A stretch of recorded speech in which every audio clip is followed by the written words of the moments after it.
Hi there, Simon Stokes here at subSine Academy in Glasgow, and this session is all about getting started with synthesizers, and in particular analog, the synthesizer here. Now, depending on your live package that you've got, you may or may not have analog. Now, if you've got Ableton Live Suite, which is the very top of the line version, it comes with all the synthesizers and all the kind of packs that are available to you when you get the software. Now, if you have the standard version of Ableton Live, you won't have analog or operator or any of these nice synthesizers. So in that case, I would highly recommend you either upgrade your package to the full suite version, or you just buy one or two of them as you need them. So say, for example, in this session, we're going to use analog as a method for learning how to use almost every synthesizer on Earth.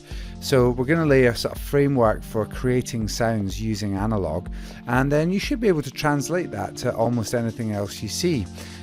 So it's well worth picking up from the Ableton account online. Just log in and see how much the upgrade is, but more often than not, getting the suite version is just going to set you up for life. So I always recommend, if you can manage it, just to get the suite version, because if you're serious about producing, and believe me, buying the suite version makes you more serious, then it's going to last you for life and you're never going to get tired of it.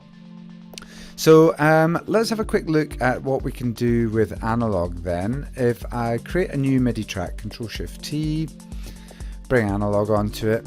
This is the synthesizer analog, and it's kind of emulating those old synths we were talking about a few videos back. So things like the old Roland Juno 106 or these old kind of early 80s analog synthesizers. It's capable of doing most of the things that they could do, and obviously a bunch of other stuff that they couldn't as well. So it's a very powerful synthesizer. It doesn't look it, and most people totally underestimate it, but it is actually a super powerful synthesizer.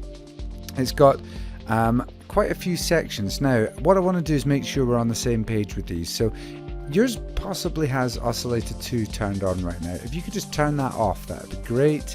Come up to your level control and set it to -12, that would be good. And just right click on the top bar here and go save as default preset. And once you do that, means that every time you open analog, both of ours are going to be exactly the same. Hopefully yours looks pretty much the same as mine right now. So we're going to learn how to use these sections. We've got an oscillator section in the top. We've got a filter section in the middle. Surprise, surprise, it's exactly the same as the filters which we've seen so far, so we're not going to struggle with this at all. And the amp section on the right hand side, which is all to do with volume. So the oscillator section is where we generate sound, the filter is where we shape sound, and the amp section is where we do everything to do with volume. How does it fade up, fade down? Is it loud? Is it panned? All that kind of stuff. So these are our three main sections that we really want to master in order to be able to create sounds effectively. So let's just do something really simple first of all. Let's just copy our pattern from our bass line, paste it into the analog section, and now I'm just going to solo this out. So these same notes from my bass line now are playing on analog. Sometimes this is a great way to do sound design, is just to take what you already had and just try and reuse it, layer it, you know, layer up a new sound underneath it, try a different sound on top of it. You know, sometimes that way you can find lots of new ideas just from you reusing what you had. So when we listen to this, how would you describe it? You know, it's kind of it's quite a nasal sound. It sounds quite raw. Perhaps needs a bit of processing to make it sound nice. So this is all to do with the oscillator section over here. Now, do you know when I click on the oscillator section, do you see how this section lights up a sort of lighter grey, and the whole inner box changes to relate to this section? This is how you navigate analog. Every time you click on a section, the middle changes to represent that section. And when we click on a section, it allows us to get really detailed in and kind of work on the sound of it. So the oscillator section, remember we talked about synthesis being a bit like a sculptor, having a block of rock and just carving and chipping away at it to create what they want to create. So the oscillator section is like you choosing the initial block that you start with. Is it a piece of marble? Is it a piece of granite? You know, what are you beginning with? And in this case, we're beginning with what's called a sawtooth wave, which is this shape here. A sawtooth wave is a very kind of textured kind of sound. It's got a very sort of nasal quality. It's quite buzzy sounding, I would say, if I was to describe it in sort of layman's terms. In musical terms, we would describe it as having a lot of harmonics. In fact, if I put a spectrum after it, let's just pop that up there, you can see that you've got a fundamental frequency, which is a deep frequency, and a lot of harmonics all the way up the spectrum. Now this makes it really nice for filtering. So when I filter it down,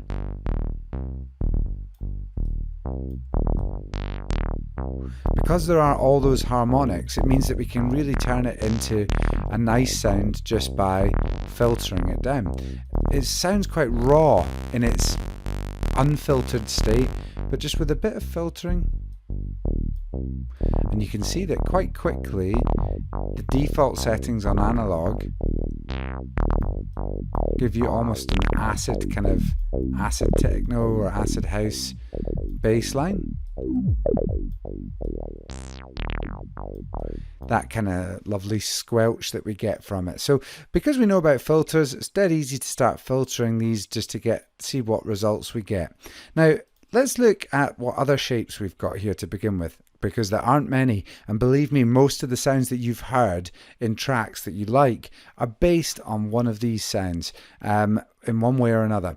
So we've got a sawtooth waveform, we've got a sine wave waveform.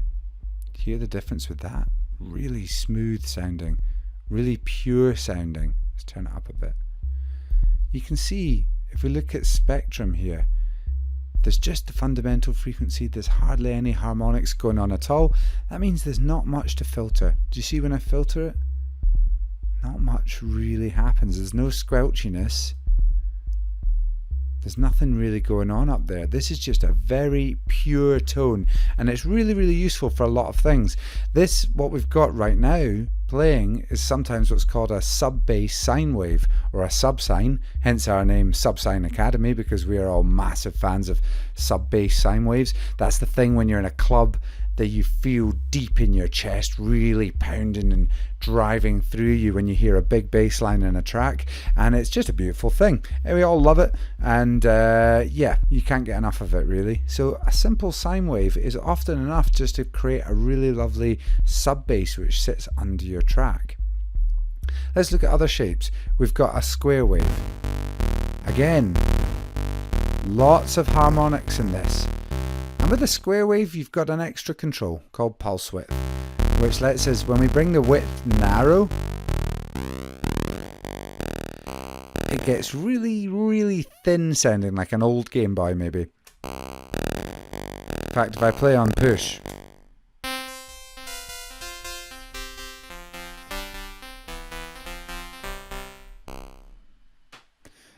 Jason, our sound design teacher, has his Super Mario special. He plays that all the time, and that sounds great with a very narrow pulse width like this.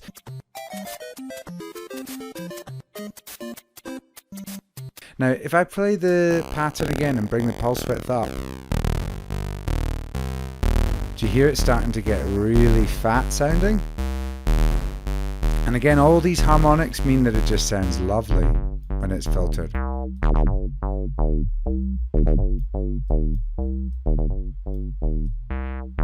I was just starting to clip a little bit there, so I brought the level down a bit.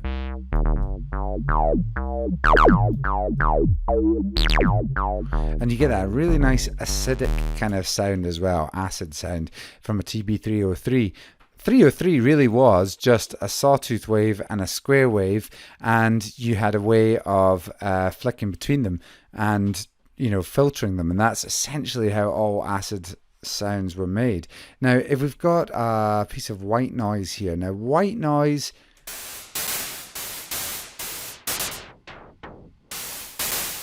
is sometimes just called hiss. If I play a note, It's just hiss, but imagine you could use this for build-ups, or you could use it to add a little bit of breath to a sound, so it maybe sounds like someone's playing a wind instrument or something like that. There's lots of different ways to use white noise, but actually see these 4 that we just looked at, these are the main ones that you're going to see across so many different synthesizers your whole time of making music. But we're just going to keep it to a sine wave for just now. That's absolutely fine. Lovely smooth sound. Now, do you notice when you've got this section selected, you have another couple of things on the inside? We'll not go through everything. This one here is basically telling you every time you press a note, what happens to the pitch? Does it start high and come down?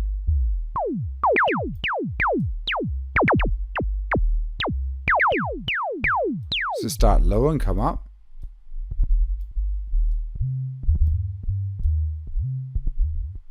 Can't really hear it doing that nicely.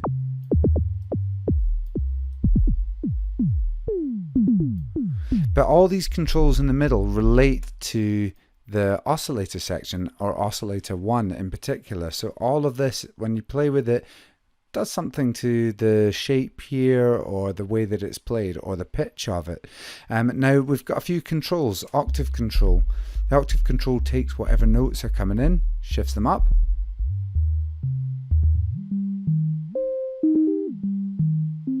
or shifts them down to almost the point where we can't hear them anymore. They get so deep.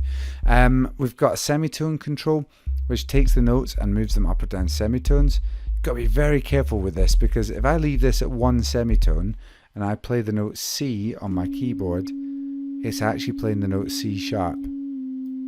So that's the note right above C, 1 semitone above. So you've got to make sure most of the time that that's set to 0 for just now. And we've got a detune control, which lets you bend the note a little bit. That can give you a really nice effect when you do that sometimes, particularly when you're using 2 oscillators. Now right now we're just using this one at the top. That's plenty for us. So we've got this in our default mode. It's got the same notes as this. But you should hear that if I unsolo it, do you hear it's just adding this extra warm, deep subsine to the track? Who doesn't like that? That sounds nice. Sounds thin. Sounds full. Let's hear it with the kick. Without the bass.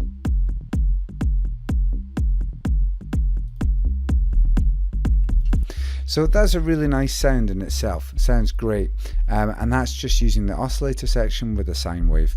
And that's it. The only other controls we've got here are volume control. Don't need to worry about that too much right now. It flows into the filter here, and when I select the filter, we've got a whole bunch of stuff which we can start to talk about shortly. The amp section is the next bit we want to take a look at. I'm just going to switch this into linear mode because it's easier to understand when we just look at this. But essentially the amp section is just letting us dictate what happens every time you press a key. At the moment, when we press this key, the volume comes in straight away, comes up to maximum. Then it comes down a little bit. And it holds at this level for as long as I hold a key. And then when I let go of a key, it fades away a little bit. It takes a wee bit of time to fade away. Now if I put it like this, now the volume comes straight in and fades straight out. This little thing is called an envelope. We've already used them. We've used them in impulse as the decay control as part of this. We've used them in reverb, the decay, how long the reverb takes to fade away. And on this little envelope, this lets us just really radically change the sound with just very small changes. So let's say, for example, I've got a sound like this right now. Let's make it really short. So this means the volume comes straight up and down every time I press a key. So you can hear we've got a very short, sharp, percussive sound. Now if I bring this out a little bit, like this, and bring the end out, so now it's going to fade in when I press a key, hold it full, and then fade away afterwards.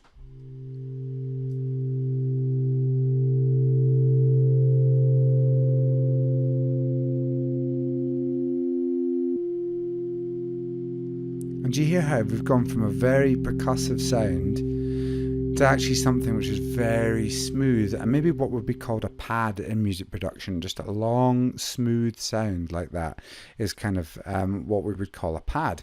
So this envelope lets us really drastically change the sound, and it's very simple to understand once you get it. It just takes a little bit of getting your head around at first. So what we've got is 4 distinct sections. How long does it take to fade up to maximum? This is known as attack. How long does it take to fade to the maximum volume? And you can see the attack setting here is set in seconds. So this is 1.6 seconds right now. Then we've got decay. How long does it take to come back down after its attack phase? And right now that's set to half a second. So I could tell you, okay, I want to come down to here. So now it's going to attack up, decay down, very low, and then hold at this level, which is called sustain. And this is more like a volume. It's like how loud does it hold if you hold the note forever. And finally, when you release a note, how long does it take to tail away again? Right now we've got that set to 2.3 seconds, and that's our release. So it's attack, decay, sustain, release. These 4 things control the shape of the sound. And you can see that we've gone from a sound like this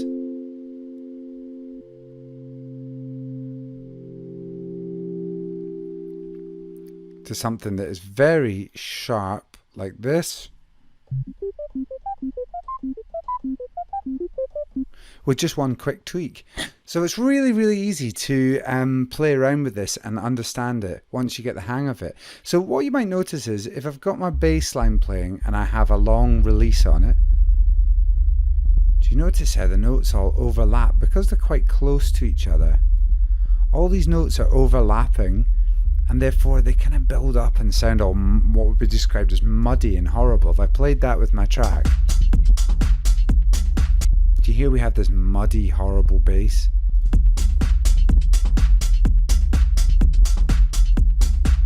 So let's bring in the release a bit.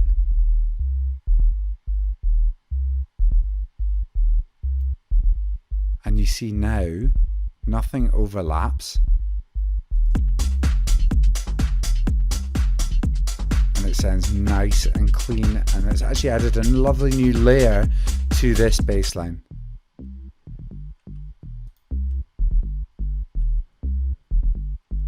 So you just can't go wrong with a subsine, and that's why I wanted to look at this in the first video so that you can get the hang of just what we've done there. Now if I wanted to redo that again, let's just take it back to just having the notes. If we wanted to do that quickly, all we would do is put analog on, make it a sine wave, bring in the release a bit, maybe pop that up there, and it's done. That's it. That's a sub bass. This is what's used in tracks from jungle to house music, tech house, techno, reggae, dub music, pop music, absolutely everything. A sub bass just gives you that warmth underneath your track that can work really, really well. So let's just save it. Come to the disc icon at the top. Comes up here. Once you've clicked that, this lets you save it. Let's just call it subsine. Press enter, and this is now our subsine. If we come up to the instruments section, go to the drop down for analog, now our subsine is just sitting there, and you can bring that into any track in the future instantly and just use it again. You don't have to build everything from scratch all the time, but do it once, save it, and then you're done and you're ready to go on. So here is our track so far.